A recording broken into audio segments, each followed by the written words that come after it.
नमस्कार, मी डॉक्टर हिरालाल पवार, हृदयरोगतज्ञ, नाशिक. कालच एक घटना घडली. माझ्या हॉस्पिटलला एक पेशंट रेफर झाला होता आणि जनरल प्रॅक्टिशनरनी माझ्याकडे पहिले ईसीजी पाठवला होता आणि त्या ईसीजी मध्ये त्याला एक मेजर हार्ट अटॅक आलेला होता आणि तो हार्डली एक 3-4 किलोमीटर माझ्या हॉस्पिटलपासून असेल. परंतु माझ्या हॉस्पिटलला ज्यावेळेस तो पोहोचला त्यावेळेस तो पेशंट कार्डियक अरेस्टमध्ये होता, ब्रॉड डेड होता. आम्ही त्याच्यावर ईसीजी केला, बरेच प्रयत्न केले, पण वी कुड नॉट रिवाईव्ह हिम. आणि त्यावेळेस मी नातेवाईकांशी चर्चा केली तर त्यांनी सांगितलं की साधारणतः एक 1 किलोमीटर तुमचं हॉस्पिटल असेल त्यावेळेस आमचा पेशंट बोलणं बंद झालं, परंतु पेशंट रिस्पॉन्स करत नव्हता. मला असं वाटतं की जर त्या प्रसंगी त्या नातेवाईकांनी जर त्याला प्रॉपर सीपीआर दिला असता आणि माझ्या हॉस्पिटलपर्यंत जर पोहोचवलं असतं तर नक्कीच आपण त्याचा जीव वाचवू शकलो असतो. आणि त्याच उद्देशाने आजचा मी हा व्हिडिओ बनवत आहे. सडन कार्डियक अरेस्ट म्हणजे जो माणूस आधी नॉर्मल असतो आणि अचानक कोलॅप्स होतो, आणि अशा व्यक्तीला जर आपण योग्य प्रकारे योग्य गाईडलाईन प्रमाणे जर सीपीआर दिला तर नक्कीच आपण त्याचा जीव वाचवण्यात यशस्वी होऊ शकतो. रिसेंटली आपण न्यूज चॅनलमध्ये बघतोय ज्या सेलिब्रिटीज आहे, आता रिसेंटली शेफाली जरीवाला, सिद्धार्थ शुक्ला, म्हणजे असे बरेच जे सेलिब्रिटीज आहे त्यांचे सडन कार्डियक अरेस्टने मृत्यू झाल्याचं आपण बघितलंय. तर त्यावेळेस आपण थोडंसं या बाबतीत जागरूक होतो. भारतामध्ये साधारणतः एका वर्षामध्ये 7 लाख लोकांना सडन कार्डियक अरेस्ट होतो आणि त्याच्यापैकी फक्त लेस दॅन 5% लोकांना योग्य प्रकारे सीपीआर मिळतो. तर मला असं वाटतं की सीपीआर हा कॉमन पब्लिकला माहीत झाला पाहिजे, कारण जे काही सडन कार्डियक अरेस्ट होतात त्याच्यातल्या 70% कार्डियक अरेस्ट या घरांमध्ये होतात, 20% पब्लिक प्लेसेसमध्ये होतात आणि फक्त 10% कार्डियक अरेस्ट या हॉस्पिटलमध्ये होतात. त्यामुळे कॉमन पब्लिकला सीपीआर हा आलाच पाहिजे योग्य प्रकारे आणि योग्य गाईडलाईननी. आता आपण सीपीआर कसा केला जातो आणि त्याच्या स्टेप्स काय असतात हे जाणून घेऊयात. सगळ्यात महत्वाचं सीपीआर मध्ये ऍक्ट नाऊ याचा अर्थ असेसमेंट, त्यानंतर कॉल फॉर हेल्प आणि ट्रीटमेंट, हे 3 पार्ट असतात. तर त्याच्यामध्ये असेसमेंटमध्ये आपण त्याच्या 3 गोष्टी बघतो. सगळ्यात पहिले जी आहे ती आपण पेशंट रिस्पॉन्सिव्ह आहे किंवा नाही या गोष्टी बघतो. त्यानंतरून आपण दुसरं जी गोष्ट बघतो, पेशंट ब्रिदिंग करतो किंवा नाही करत हे चेक करतो. आणि तिसरं महत्वाचं म्हणजे आपण त्याची पल्स चेक करतो. तर सगळ्यात महत्वाचं आपण ज्यावेळेस पेशंट रिस्पॉन्सिव्ह आहे की नाही आपण पेशंटला आपण टॅप करतो. जसं आपण विचारणार भाईसाब किंवा बाबा उठा, किंवा आपण त्याला त्याच्या छातीला मारू शकतो, बाबा उठा, बाबा उठा, असं आपण करू शकतो. त्याने आपण बघू शकतो जर पेशंट रिस्पॉन्सिव्ह असेल तर तो लगेच हालचाल करेल किंवा आपल्याला आवाज देईल.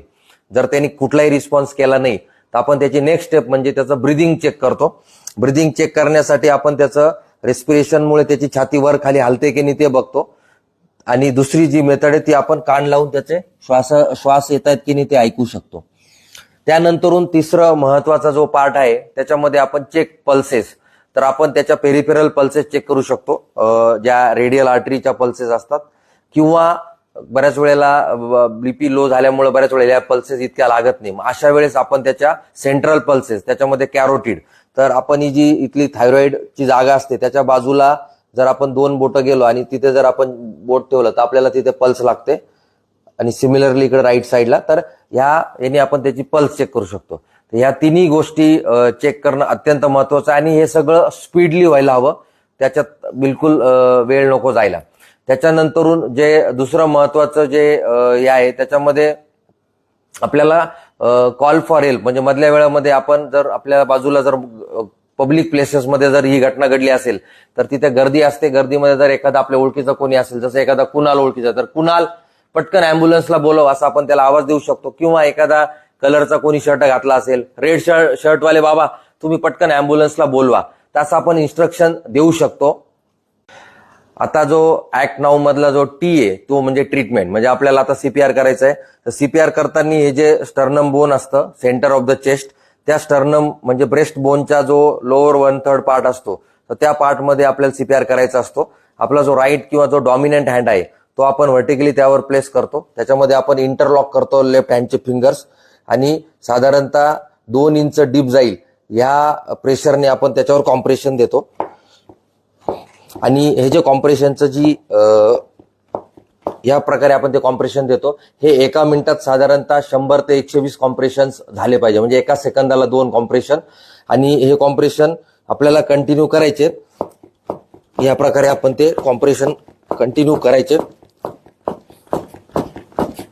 आता या कॉम्प्रेशनमुळे काय होतं की ज्यावेळेस आपण कॉम्प्रेशन देतोय त्यावेळेस हार्टमधनं ब्लड पंप होतंय आणि पेशंटच्या ब्रेन, किडनी आणि वेगवेगळ्या अवयवाला रक्त भेटतं. आणि ज्यावेळेस आपण कॉम्प्रेशन रिलीज करतो त्यावेळेस त्याच्या पायाकडनं, हाताकडनं वगैरे सगळं ब्लड हार्टमध्ये रिफिल होते.